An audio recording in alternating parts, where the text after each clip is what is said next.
Setiap kali lo cerita masalah ke orang lain, ada sesuatu yang bergeser. Bukan di situasinya, bukan di masalahnya, tapi di cara orang melihat lo. Dan itu terjadi diam-diam, tanpa mereka bilang, tanpa lo sadar. Hari ini lo bakal tahu kenapa. Ada mekanisme psikologis yang bekerja setiap kali lo membuka masalah lo ke orang lain. Dan mekanisme itu nggak peduli seberapa dekat hubungan kalian. Nggak peduli seberapa baik niat lo.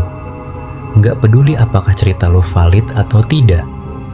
Yang terjadi adalah ini, setiap kali lo cerita masalah, lo secara tidak langsung memindahkan beban emosional lo ke orang yang lo ajak bicara. Lo mungkin ngerasa itu wajar. Lo mungkin ngerasa itu justru tanda kepercayaan. Tapi di sisi mereka, ada sesuatu yang bergeser. Otak manusia secara otomatis membuat penilaian. Bukan penilaian yang jahat. Bukan penilaian yang disengaja. Tapi penilaian yang terjadi di bawah sadar, cepat, dan hampir tidak bisa dihindari. Bahwa orang yang membawa masalah adalah orang yang belum bisa menyelesaikan masalahnya sendiri.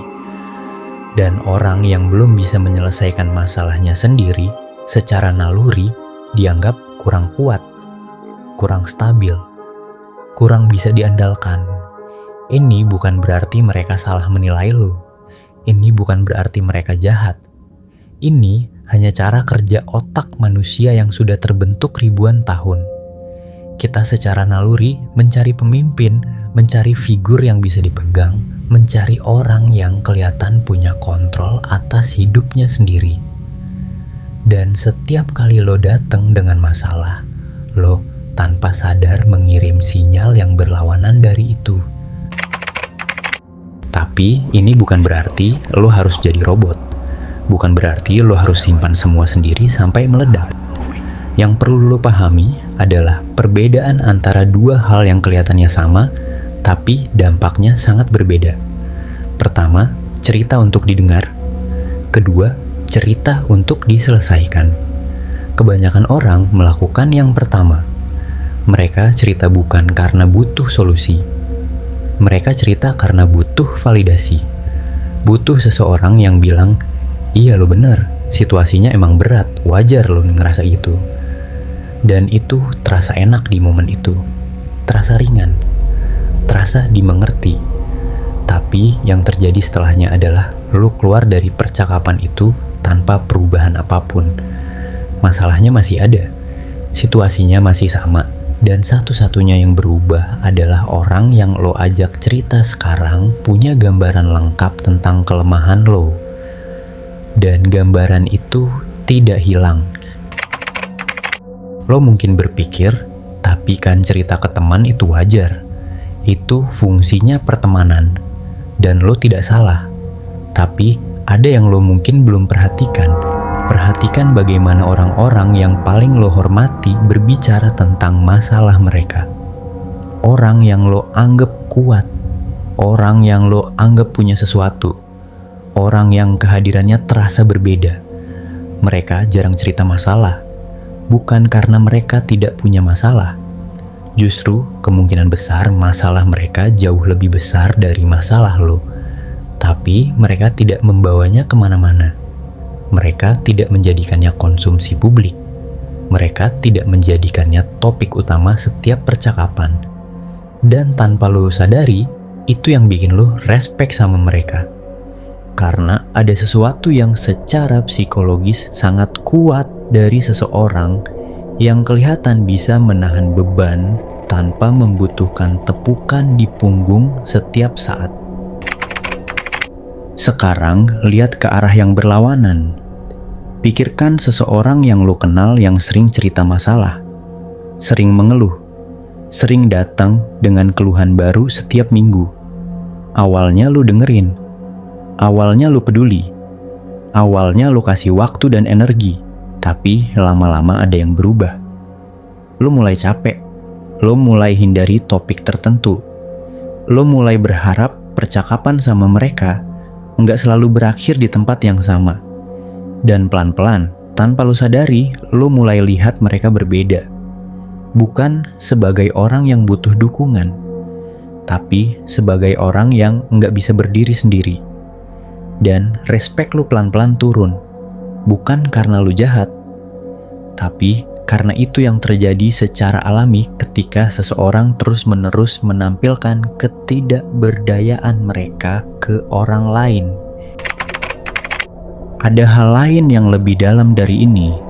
Setiap kali lo cerita masalah, lo secara tidak langsung memberi orang lain kekuasaan atas narasi hidup lo.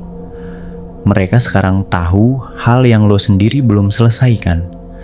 Mereka sekarang punya informasi tentang kelemahan, kekhawatiran, dan ketakutan lo. Dan informasi itu bisa digunakan, bisa disebarkan, bisa dijadikan cara mereka memposisikan diri mereka di atas lo secara sosial. Bukan semua orang akan melakukan itu dengan sengaja, tapi banyak yang melakukannya tanpa sadar, karena mendengar masalah orang lain, terutama orang yang selama ini lo anggap kuat, memberikan kepuasan tersendiri. Ada rasa superioritas yang halus, ada rasa syukurlah hidup gue nggak separah itu. Dan lo yang sudah cerita tidak akan pernah tahu kapan momen itu terjadi di dalam kepala mereka. Lalu apa yang seharusnya lo lakukan? Bukan diam total, bukan pura-pura hidup lo sempurna, tapi ada pergeseran kecil yang dampaknya besar. Mulai pilih dengan siapa lo berbicara tentang apa. Ada masalah yang bisa lo selesaikan sendiri, dan lo tahu mana itu. Lo tidak butuh pendapat orang lain. Lo sudah tahu jawabannya. Lo hanya butuh keberanian untuk menjalankannya. Masalah seperti itu tidak perlu lo ceritakan ke siapapun. Ada masalah yang butuh perspektif, tapi bukan sembarang perspektif. Bukan teman yang hidupnya lebih berantakan dari lo. Bukan orang yang ikut emosional waktu mendengarnya, tapi orang yang sudah pernah melalui sesuatu yang serupa dan keluar dari situ dengan lebih baik. Dan ada masalah yang hanya butuh waktu, dan satu-satunya yang bisa menyelesaikannya adalah tindakan lo sendiri, bukan kata-kata orang lain. Ketika lo mulai memilah 3 kategori ini, lo akan sadar berapa banyak masalah yang selama ini lo ceritakan sebenarnya masuk ke kategori pertama atau ketiga. Masalah yang jawabannya sudah lo tahu.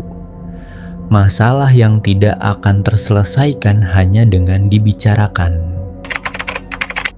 Dan ada satu hal lagi yang perlu lo pahami, cara lo berbicara tentang masalah lo juga membentuk cara lo melihat diri lo sendiri.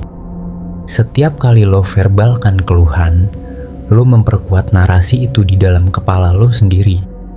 Lo membuat masalah itu terasa lebih nyata, lebih besar, lebih permanen dari seharusnya.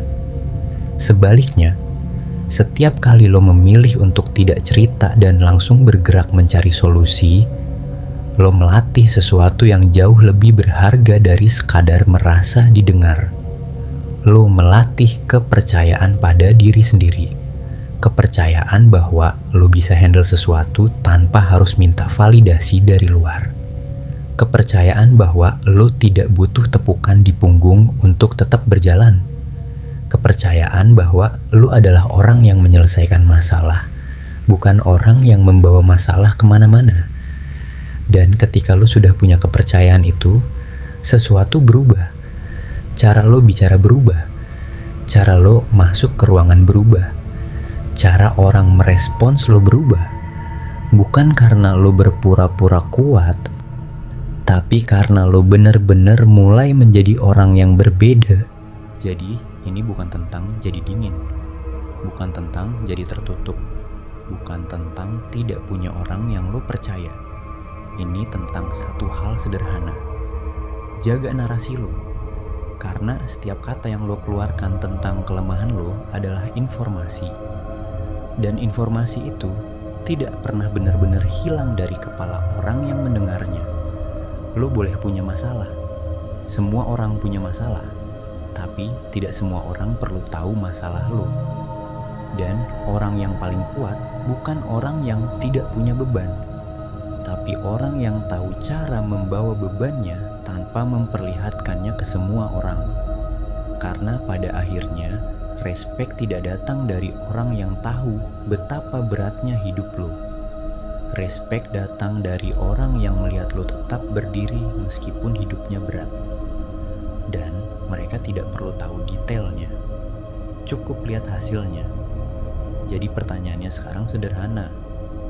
Terakhir kali lo cerita masalah, lo cerita karena butuh solusi atau karena butuh didengar? Karena jawabannya akan kasih lo tahu lebih banyak tentang diri lo daripada yang lo kira.